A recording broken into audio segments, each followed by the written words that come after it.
Bali may pinapagawa sa atin dito portable na dispenser. Ito yung itsura niya. Ayan. Ang issue na to, sira daw yung kanyang cold. Ayan. Testingin natin siya para makita natin kung talaga sira yung kanyang cold. Ayan, may indicator yung hot niya. Ayan, ibig sabihin gumagana yung kanyang hot. Yung cold. Ayan. Wala ditong ilaw. Yung cold yung sira niya. Tignan natin yung loob kung ano nga ba sira. Sabi kasi pumutok daw siya.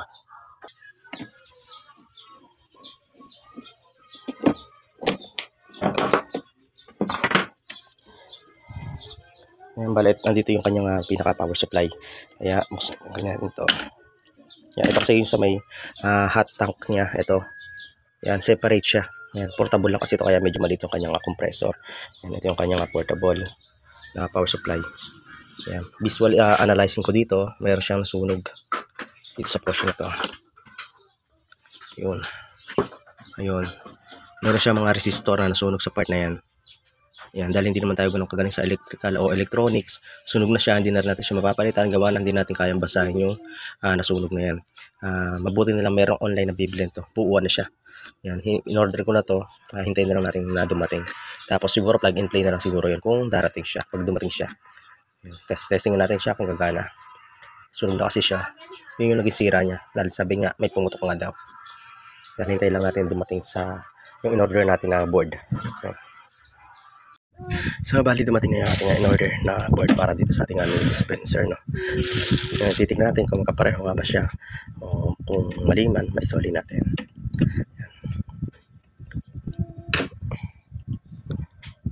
Compare muna natin yung board bago natin siya isalpak para makasiguro tayo na matama yung mga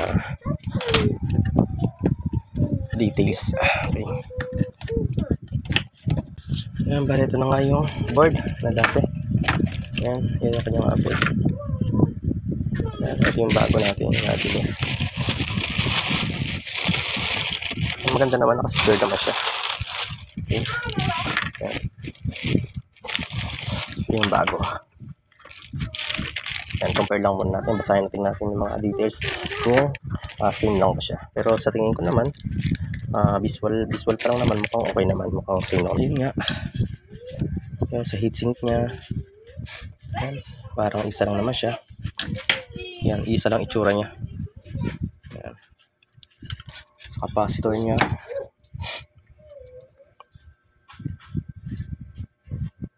Ito yung mga capacitor value. Ito yung isa. Ito yung pinaka-original ko. Ano. Okay.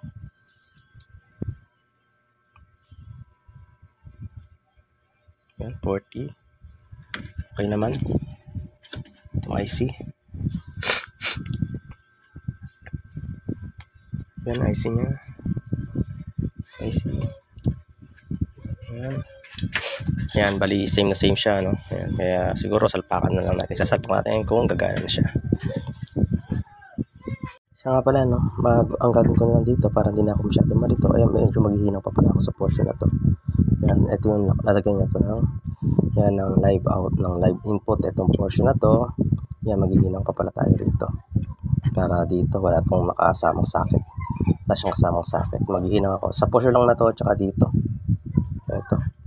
Maghihinaw din tayo rito. Tapos yung backlift lang siya. Yan.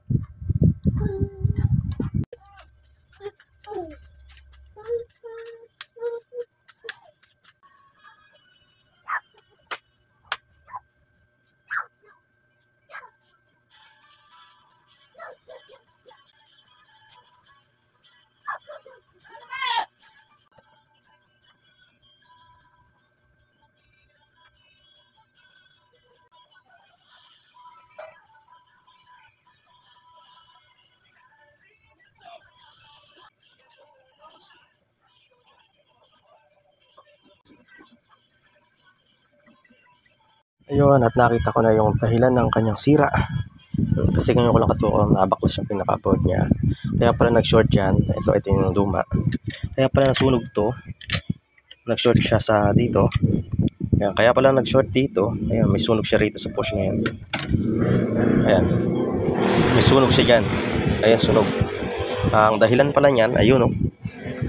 Ayun, may butike. Pinasok siya ng butike. Ayan, butike. Ayan ang salarin. Ayun, patay na butike. Pumasok. Kaya na-short yung ating board. Ayan, kaya medyo ayan, nahirapan tayo. Ito kasi yung motor ng ating heater. Ay, ng cooler, rather. Ito yung cooler, ito yung heater. Tapos, ang ginawa ko nga rito, ayan, kasi magkaiba siya ng binigay ng online. Isa na nagdala naman lang sila ng socket na libre. So, wala kang socket, kaya ganito ginawa ko. Nandito kasi supply niya. Ito, live to, 220 volts kasi pumapasok sa portion na yan. Kaya pinagbukod ko na lang. Dito yung line 1. Dito yung line 1. Tapos yung line 2 niya, doon ko nilagay sa likod. Ayan, para kahit, ayan, sa likod yung line 2. Para kahit na makalas man yan, yung pagkakahinang natin dyan o magalaw kung ano man, hindi basta-basta mag-short yung ating linya. Yan, kaya ganyan ang ginawa ko rito. Tapos dito sa portion na to, nilagyan ko rin siya rito ng electrical para sure. Tapos sa may indicator light niya, hindi siya tapat dun sa talagang lights niya, no? Ang nakalagay kasi rito, ilaw lang naman to kahit naman wala, pero mainam pa rin sana kung may indicator light para maganda. Ang nakalagay kasi rito, yung ground niya, ayun, yung ground tsaka andito yung right, ayun, positive ground tsaka yun. Dalawa lang tong paa. Samantalang yung sa inabili natin, tatlo yung paa niya. Yan, tatlo yung paa niya. Kaya susubukan muna natin kung iilaw yung harapan. Pag hindi umilaw, kukunin natin yung isang paa, ililipat naman natin dito sa isang paa dito sa pinaka dulo. Yan, bali tatlong paa kasi ito. Kasi ito sa portion na to, baligtad to. Yan, baligtad. Pero sinundan ko yung tamang posisyon. Baligtad yung pagkakalagay ng plastic na to. Itong plastic na to is baligtad. Instead na nakapagano siya kasi may lakas ito eh. Ay, inak niya is nakalabas. Ayun. Inak niya, yan yung may bungi na yan. Nasa labas siya. Samantalang yung galing online, nakapasok siya sa loob. Pero pinilit ko pa rin na dito siya nakapagay sa loob. Testing na natin siya kung okay ba siya. Ano? Yan. Sana wag sumabog o parutok. Ilagay ko lang muna siya rito. Ayun. Ayun, yun, sunog pa nga siya rito. Yan, dito nang galing yung butiki na yan. Okay. Yun, bago ko nga pala isaksak sa 220 volts o sa AC ko AC. Yan, padaanan muna natin siya ng tester. Kailangan magkaroon siya ng reading para baka mamaya i-switch off natin, pumutok yung ating pyesa. Sayang naman. Kaya kailangan padaanan muna natin siya sa ating multi-tester kung walang short siya. Okay. Try muna natin siyang i-testing. Yan. Ito yung proof natin. May reading siya pero hindi siya short. May reading siya pero hindi siya short, kaya pwede na tayo magsaksak sa 220 volts. Ayan, at mukhang successful naman yung ginawa natin. No? Ayan, umaandar na yung cooling fan niya. Ayan. Yung cooling fan niya, nagkapandar na para sa ating cold. No? Ayan, yung hot, wala ang problema yung hot niya. Ayan. Okay naman. Yun, so bali, okay na nga siya. Ayan, okay na yung cold niya. May ilaw na, may indicator na yun. No? Ibig sabihin, gumagana na siya. Yan. Testingin naman natin ng mga 5 minuto. Balikan natin kung hot and cold na lumalabas sa kanya. Yan. Tsaka kung walang problema yung kanyang likod, kung magkukontinuous na ba yung paglamig na to. Hindi na mamamatay yung ating indicator. Yan. After 20 minutes, yan, namatay na yung cold niya. Ay, yung hot niya. Yan. Namatay na yung hot niya. Cold na lang yung natira. Test natin tong hot kung mainit nga ba, kung uusok or something. Kung makikita natin sa camera. Tingnan natin kung makikita natin. Oh, yun. Okay. Ayun, mainit siya. Ayun, uusok siya. Hindi lang kita sa, ayun, ano, kasi sa camera. Ayan. Ayan, okay na yung hot niya. Ayan, umusok siya. Ngayon, yung cold niya, hindi natin siya makikita sa camera kung umusok siya. Pero test na lang natin siya ng kamay kung umusok siya, kung malamig. Ayan, okay naman. Malamig siya. Maganda rin. Maganda rin yung pagkalamig niya.